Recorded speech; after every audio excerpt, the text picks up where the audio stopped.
আচ্ছা, কখনো কি ভেবে দেখেছেন সরকার যখন একটুখানি খরচ বাড়ায় তখন পুরো দেশের অর্থনীতিতে এত বড় একটা আলোড়ন কিভাবে তৈরি হয়? এই রহস্যের উত্তরটা কিন্তু লুকিয়ে আছে সরল কেইনসীয় মডেলে। চলুন আজ একদম সহজ করে এই পাওয়ারফুল কনসেপ্টটাকেই বুঝে নেওয়া যাক। এটা আমাদের বুঝতে সাহায্য করবে যে একটা অর্থনীতি ঠিক কিভাবে কাজ করে আর তাতে সরকারি সিদ্ধান্তের প্রভাবটা ঠিক কতটা। তো আমরা কিভাবে এগোবো? প্রথমে আমরা দেখব একজন সাধারণ মানুষ হিসাবে আমরা আমাদের আয় কিভাবে খরচ বা সঞ্চয় করি। এরপর এই ছোট ছোট সিদ্ধান্তগুলো মিলে কিভাবে পুরো অর্থনীতি একটা ব্যালেন্স বা ভারসাম্যে আসে সেটা বুঝব। তারপর আসবে সরকার আর ট্যাক্সের প্রসঙ্গ। আর সবশেষে আমরা এই মডেলের সবচেয়ে মজার আর শক্তিশালী অংশটা নিয়ে কথা বলবো। সেটা হলো মাল্টিপ্লায়ার বা গুণক। দেখবেন এটা ঠিক যেন একটা ম্যাজিকের মতো কাজ করে। দেখুন, যে কোনো দেশের অর্থনীতিকে যদি একটা বড় গাড়ির মতো ভাবা হয় তাহলে তার ইঞ্জিনটা হলো সাধারণ মানুষের কেনাকাটা আর খরচ। আমরা কি কিনছি, কত টাকা জমাচ্ছি, এই ছোট ছোট সিদ্ধান্তগুলোই কিন্তু একসঙ্গে মিলে অর্থনীতির চাকাটাকে ঘোরায়। তাই কেইনসের এই মডেলটা ঠিকঠাক বুঝতে হলে আমাদের একদম গোড়া থেকে শুরু করতে হবে, মানে আমাদের নিজেদের খরচের অভ্যাসটা বুঝতে হবে। জন ম্যানার্ড কেইনস, অর্থনীতির একজন দিকপাল, একটা খুব সাধারণ কিন্তু জরুরি প্রশ্ন করেছিলেন। প্রশ্নটা হলো, আমাদের আয় বাড়লে বা কমলে আমাদের খরচের পরিমাণটা ঠিক কিভাবে বদলায়। এই সহজ সম্পর্কটাকেই উনি একটা ছোট্ট কিন্তু দারুণ শক্তিশালী ফর্মুলায় ধরেছিলেন, আর ওটাকেই আমরা বলি কনজাম্পশন ফাংশন বা ভোগ অপেক্ষক। আর জেনে রাখুন, এটাই আমাদের পুরো আলোচনার ভিত্তি। এই ফর্মুলাটার দুটো মূল অংশ আছে। প্রথমটা হলো এ, মানে অটোনোমাস কনজাম্পশন বা স্বয়ংক্রিয় ভোগ। ভাবুন তো, আপনার আয় যদি শূন্যও হয়ে যায় তাহলেও তো বেঁচে থাকার জন্য কিছু খরচ করতেই হবে, তাই না? যেমন ধরুন খাবার বা মাথার ওপর ছাদ। এই ন্যূনতম খরচটাই হলো এ। আর দ্বিতীয় এবং সবচেয়ে ইন্টারেস্টিং অংশটা হলো এমপিসি। এটার মানে হলো আপনার হাতে যদি নতুন করে ১০০ টাকা আসে, আপনি তার মধ্যে থেকে কত টাকা খরচ করবেন? ৮০ টাকা, ৭০ টাকা? এই যে প্রবণতাটা, এটাই হলো এমপিসি। আর এটাই আমাদের খরচের অভ্যাসটাকে ঠিক করে দেয়। তাহলে যে টাকাটা আমরা খরচ করলাম না, সেটার কি হবে? খুব সোজার হিসেব, তাই না? ওটা আমরা জমাই, মানে সঞ্চয় করি। তার মানে আপনার খরচ করার প্রবণতা আর সঞ্চয় করার প্রবণতা, এই দুটোকে যোগ করলে সবসময় এক হবে। একটা আরেকটার উল্টোপিঠ, একদম সহজ। বেশ, এতক্ষণ তো আমরা একজন ব্যক্তির আয়-ব্যয়ের গল্পটা বুঝলাম। এবার চলুন এই ধারণাটাকে কাজে লাগিয়ে পুরো দেশের অর্থনীতির একটা ছবি আঁকার চেষ্টা করি। আর এই ছবিটা আঁকতে আমাদের সাহায্য করবে কেইনসীয় ক্রস মডেল।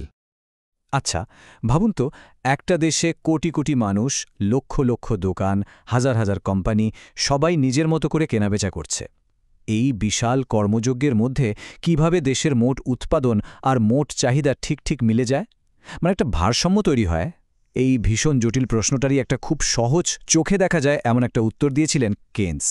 আর সেটাই হলো এই কেইনসীয় ক্রস। এই মডেলটা বোঝার মূল চাবিকাঠি হলো এই ৪৫ ডিগ্রি লাইনটা। এটাকে আপনি বলতে পারেন পারফেক্ট ব্যালেন্স লাইন। এই লাইনের ওপর যে কোনো পয়েন্টের মানে হলো দেশে ঠিক যতটা জিনিস তৈরি হচ্ছে, মানুষ ঠিক ততটাই কিনতে চাইছে। এক কথায়, যা উৎপাদন তাই চাহিদা। কোনো জিনিস নষ্টও হচ্ছে না, আবার কোনো কিছুর অভাবও হচ্ছে না। একদম নিখুঁত ভারসাম্য।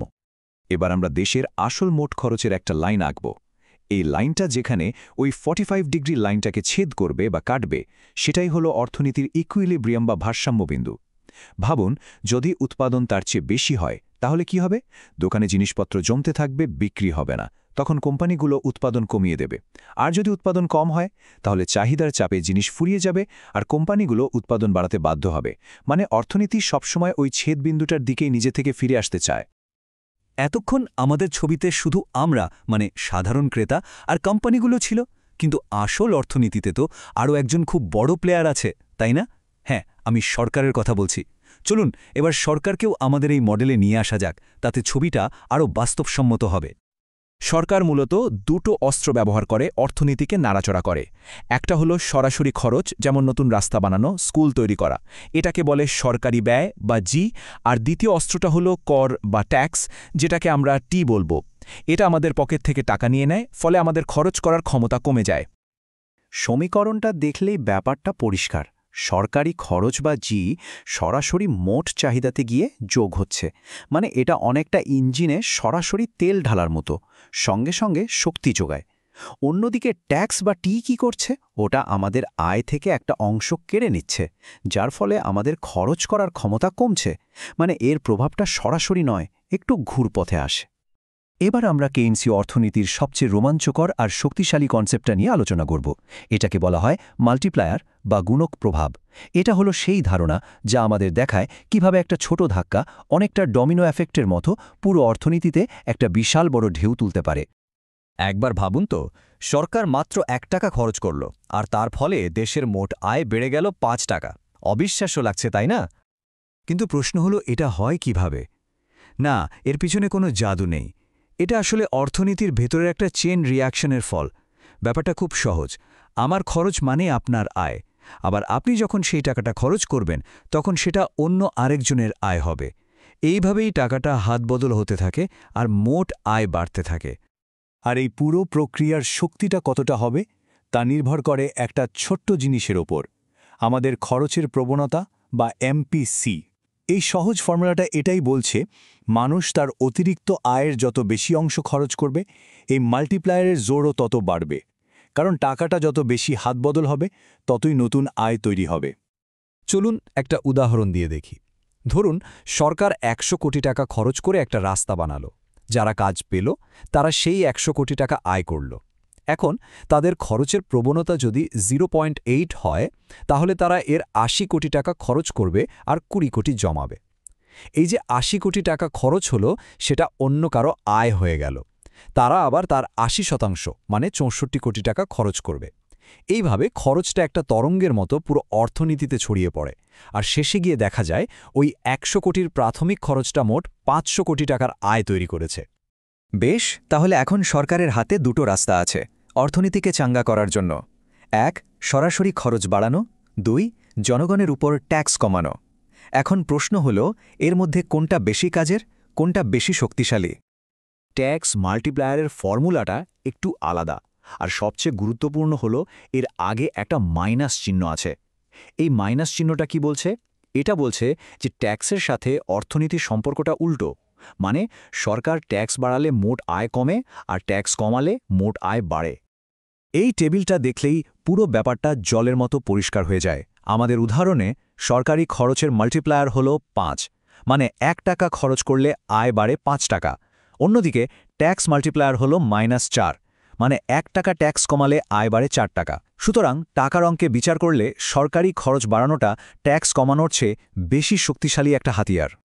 কিন্তু কেন এমনটা হয়? কারণটা খুব যৌক্তিক। সরকার যখন 1 টাকা খরচ করে, সেই পুরো 1 টাকায় সঙ্গে সঙ্গে দেশের মোট খরচের মধ্যে ঢুকে যায়। কিন্তু সরকার যখন আপনাকে 1 টাকা ট্যাক্স ছাড় দেয়, আপনি কি পুরো 1 টাকাটাই খরচ করেন? না, আপনি তার একটা অংশ জমিয়ে রাখেন। এই যে সঞ্চয়ের কারণে কিছুটা টাকা খরচের স্রোত থেকে বেরিয়ে গেল, সেই কারণেই ট্যাক্স কাটের প্রভাবটা একটু কম হয়। তাহলে সব মিলিয়ে আমরা কি বুঝলাম? একটা হাই মাল্টিপ্লায়ার থাকাটা কিন্তু অনেকটা একটা দুইধারী তলোয়ারের মতো। একদিকে এটা ভালো, কারণ সরকারের নীতিগুলো খুব জোরালোভাবে কাজ করে। কিন্তু অন্যদিকে এটা বিপজ্জনকও বটে, কারণ অর্থনীতির উপরে ছোটখাটো কোনো আঘাত এলেও তার প্রভাবটা অনেক বড় আর অস্থিরশীল হতে পারে। মূল কথা হলো, সরকারের রাজস্ব নীতি অর্থাৎ খরচ আর ট্যাক্সের পরিবর্তন কোনো সাধারণ বিষয় নয়। এর মাধ্যমে অর্থনীতিতে এমন শক্তিশালী তরঙ্গ তৈরি করা সম্ভব যা একটা দেশের সামগ্রিক উৎপাদনকে বদলে দিতে পারে। আর এই কারণেই এই মাল্টিপ্লায়ারের ধারণাটা বোঝা এত জরুরি। তাহলে শেষ প্রশ্নটা হলো, আজকের দিনের অর্থনীতির জন্য কোনটা বেশি দরকারি? একটা শক্তিশালী কিন্তু ঝুঁকিপূর্ণ হাই মাল্টিপ্লায়ার, নাকি একটা দুর্বল কিন্তু স্থিতিশীল লো মাল্টিপ্লায়ার? এই প্রশ্নটার কোনো সহজ উত্তর নেই। আর এই বিতর্কটাই কিন্তু আজ সারা বিশ্বের অর্থনীতিবিদ আর নীতি নির্ধারকদের আলোচনার কেন্দ্রবিন্দুতে রয়েছে। কারণ এর উত্তরের ওপরেই হয়তো নির্ভর করছে আমাদের সবার অর্থনৈতিক ভবিষ্যৎ।